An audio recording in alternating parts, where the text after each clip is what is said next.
কয়েকদিন থেকে একটা ভিডিওতে দেখতেছি যে পেয়ারা পাতার রস করে চুলের মধ্যে দিলে চুলটা নাকি অনেক ভালো ঘন এবং মজবুত হয়।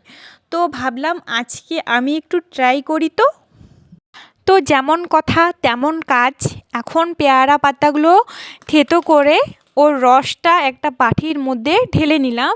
তারপরে আগে চুলটাকে ভালো করে শ্যাম্পু করে নিতে হবে, কারণ আগে যদি কোনো ধুলা টুলা থাকে তাহলে আবার ওটা বলে কাজ করবে না। তো আমি আগে চুলটাকে ভালো করে শ্যাম্পু করে নিচ্ছি। শ্যাম্পু করে এখন এই যে দেখো, আমি এই যে পেয়ারা পাতার যে রসটা আছে এটা আমি চুলের গোড়াগুলোতে একটু ভালো করে ম্যাসাজ করে নিচ্ছি, কারণ যতটা ভালো করে ম্যাসাজ করবে অতটা ভালো কাজ দিবে।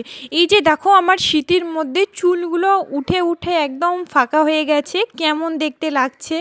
আর চুলের আগাগুলো অনেক ফেটে ফেটে গেছে। তো ভাবলাম আমিও একটু ভালো করে লাগাই। এই যে আগাগুলোতে একটু ভালো করে লাগাইতে হবে। যদি চুলের ফাটা থাকে আগাগুলো তো ওগুলাও ঠিক হয়ে যাবে।